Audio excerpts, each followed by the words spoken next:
I am not their son. I am their prisoner. And if you look under this expensive shirt, you will see the love they gave me this morning. The room went silent, not quiet, silent. Forks froze mid-air. Champagne glasses hovered inches from lips. Chief and Mrs. Okoro, the city's most celebrated philanthropists, stood on stage, smiling just seconds ago, now frozen. Because the boy standing beside them, the one they had rescued, had just broken their perfect story.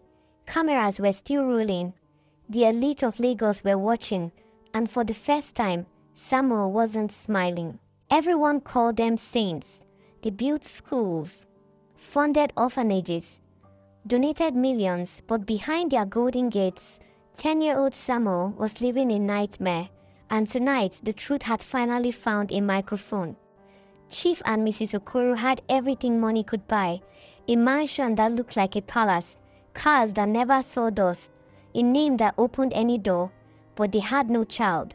And in their world, that absence needed a story, so they created one. Not quietly, not privately, publicly. Cameras followed them to villages. News headlines praised their generosity. Social media called them angels.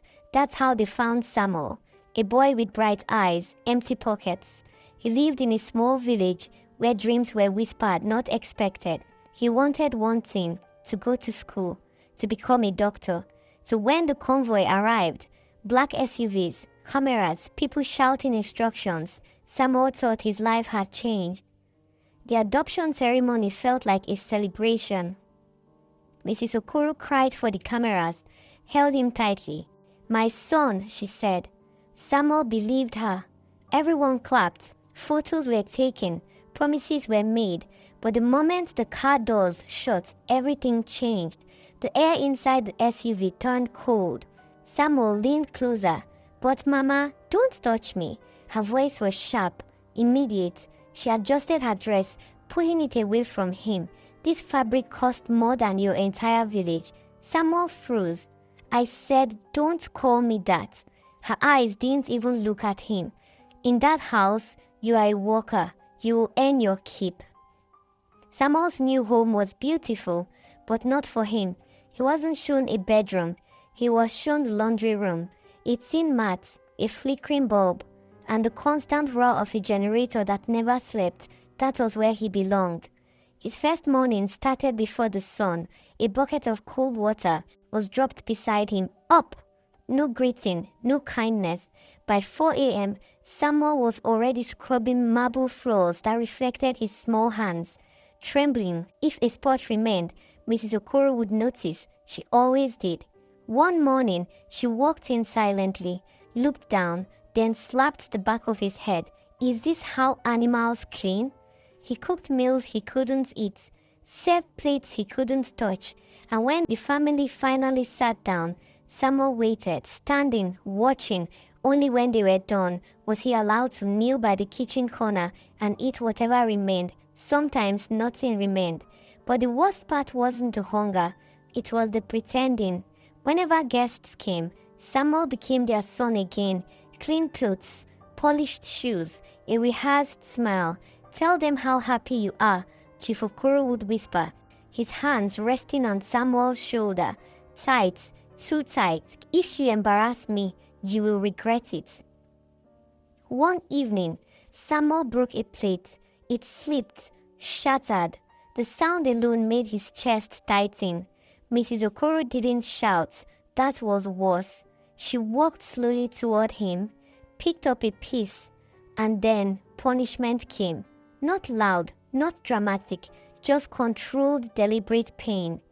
That night, Samuel lay on his mat, staring at the ceiling, and finally understood.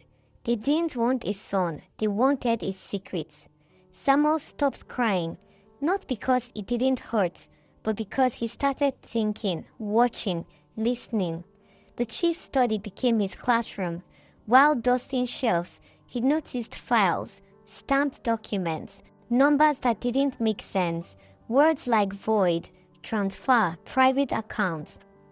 At night, when the house slept, Samuel would replay conversations in his head, trying to understand, trying to connect pieces. Then one day he found it, a cracked smartphone thrown in the trash. He picked it up carefully, turned it on. The screen flickered, but it worked.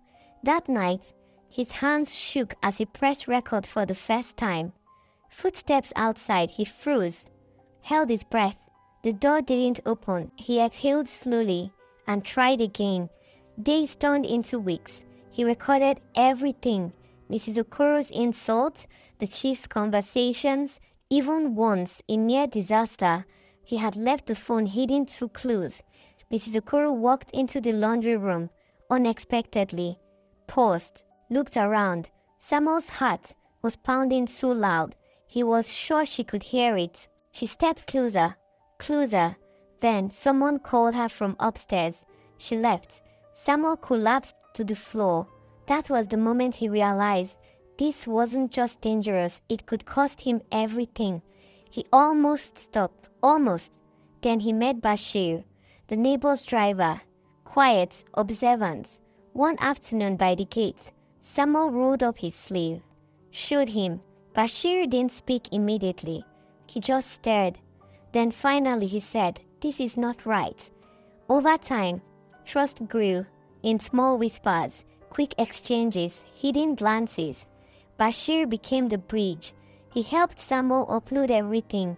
Once it's online, he said, they cannot bury it. But Samuel still hesitated, because exposing them meant one thing, no going back. Then came the announcement, the gala for the vulnerable, their biggest event yet, millions expected, cameras everywhere, and Samuel center stage. That's when he decided, if the world believed their lie, then the world would hear the truth. The mansion glowed that night, lights everywhere, music, laughter, powerful people filling every corner. Samuel stood backstage, dressed perfectly, looking like everything they claimed he was, but inside his heart was racing. Chief Okoro smiled at him. Remember what to say. His grip tightened slightly, a warning. They stepped onto the stage. Applause filled the room. "Look at this boy," the chief began. "We gave him a future." More applause. Then the screen behind them flickered, paused, and instead of the planned video, a voice echoed, loud, clear, sharp. "You are nothing but a village rat." Mrs. Okoro's voice. The room shifted, confusion, murmurs, heads turning. Another clip played, then another.